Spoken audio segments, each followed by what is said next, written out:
The first time that we really knew he had a problem, she was in preschool.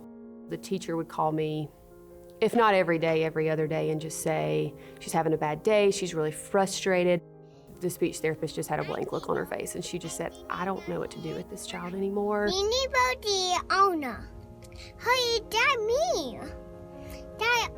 You know, when she was 2 and 3, it was kind of funny because she had all this expression she knew what she was saying, but then as she got older, Stanley and I began to realize this is not getting any better.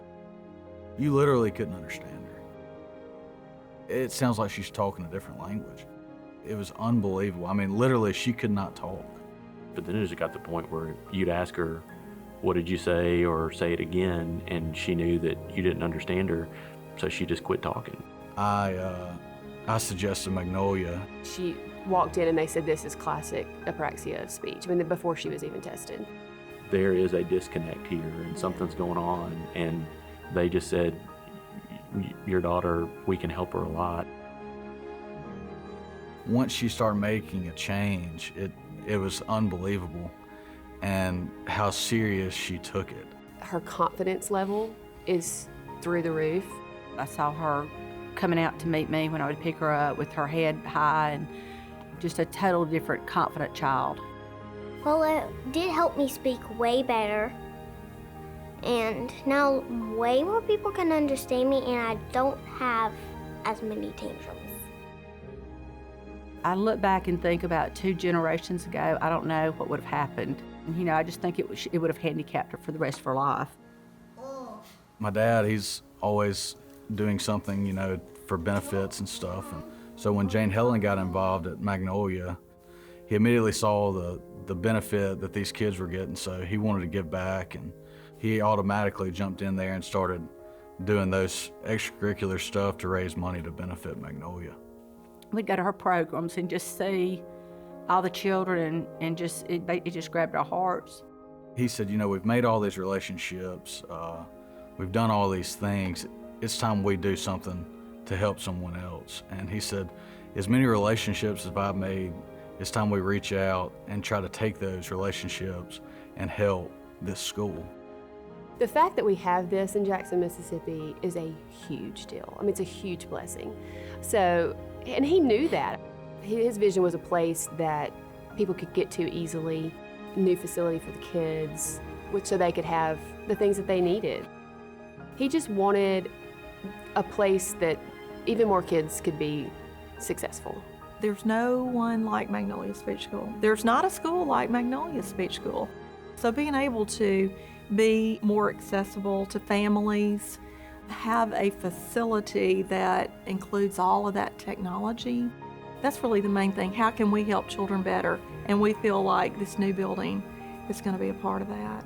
He had a vision for the construction industry to not only donate maybe materials and labor, but just a way for them to give back, because the construction industry's been so good to us, and a lot of good people there. He was diagnosed last July with esophageal cancer. We had no clue he was dying. We thought, when we went to MD Anderson, we were given hope of years. One of our former pastors told him God was not ready to take him, that he had a story to tell. I just think that it may not be him telling the story, but I think his legacy will. When I first heard of Stanley's wish from Magnolia Speech School, I was deeply moved and touched by it. I was just grateful that other people knew about the school besides myself. And I think as a construction industry, we're a talented group in Mississippi. There's a lot of great people here. And I think this is a great way for all of us to come together and show our talents and our gift and our generosity. And I think that's what Stanley wanted. And I think that we can rise to that challenge.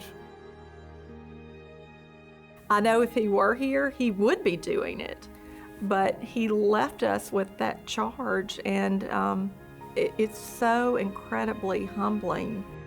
I mean, it sounds trite, but we're changing lives. I mean, we're changing the lives of children and their families, and then communities. But we can make a difference in their lives. They can leave us and turn around and be committed to the community where they live.